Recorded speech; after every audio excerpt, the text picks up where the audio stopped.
découvert ici. Que vous avez découvert Ivoire TV. Mesdames et messieurs les journalistes, chers invités, mesdames et messieurs,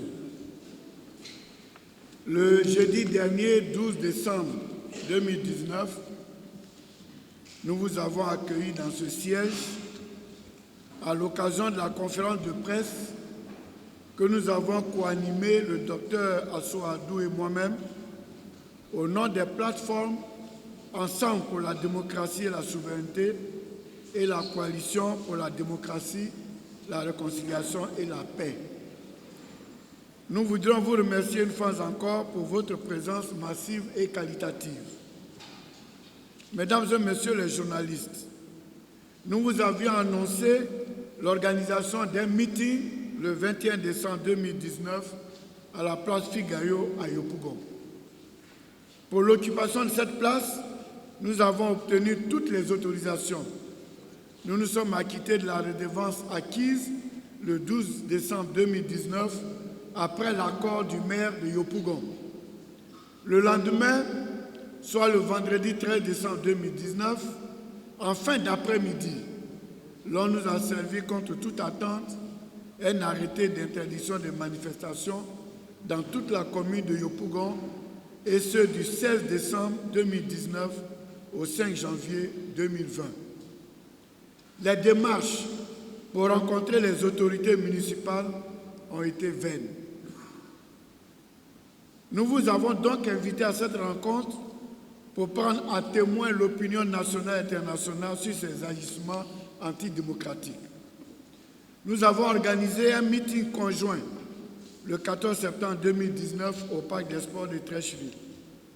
Le 19 octobre 2019, le PDCIRD a organisé un giga-meeting à la place Jean-Paul II de Yamoussoukro. Le RACI a également organisé plusieurs meetings. Le FPI a entrepris une grande tournée sur toute l'étendue du territoire national. Toutes ces manifestations et ces activités se sont déroulées sans incident et sans trouble à l'ordre public. Alors d'où vient-il que le maire de Yopougon nous parle des risques de troubles? Nous voulons rappeler une fois de plus que nos activités, nos meetings se situent dans le cadre de la réconciliation nationale et de la paix dans notre pays. Aussi avons-nous décidé de maintenir notre meeting à la date convenue parce que nous avons un droit constitutionnel à la parole de par notre qualité de parti politique. La question de la réforme de la Commission électorale indépendante, CEI, pour une CEI consensuelle qui évite mort d'homme à la prochaine élection présidentielle, de même que l'établissement des cartes nationales d'identité pour les nouveaux requérants d'une part et la prorogation du délai de celles arrivées à expiration d'autre part sont des questions d'intérêt national. Oui, nous revendiquerons jusqu'à ce que nous ayons obtenu gain de cause la réforme de la CEI, la gratuité des cartes nationales d'identité, la prorogation du délai de validité des anciennes cartes nationales d'identité arrivées à expiration en juin 2019 et le retour au pays du président Laurent Gbagbo et du président du COJEP, Charles Blé Goudé, pour donner une chance à la réconciliation nationale sont les défis majeurs pour notre pays, la Côte d'Ivoire. Enfin, nous informons tous nos militants, l'opinion nationale et internationale, que nous ne tomberons pas dans le piège des violences que l'on nous tend.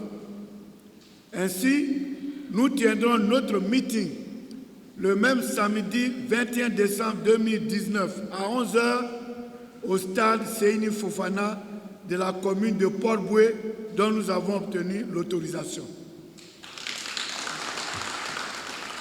Tout en nous prêtant aux questions que vous voudrez bien nous poser, nous vous remercions pour votre aimable attention. Merci. Découvert ici. Que vous avez découvert Ivoire TV. Ivoire TV.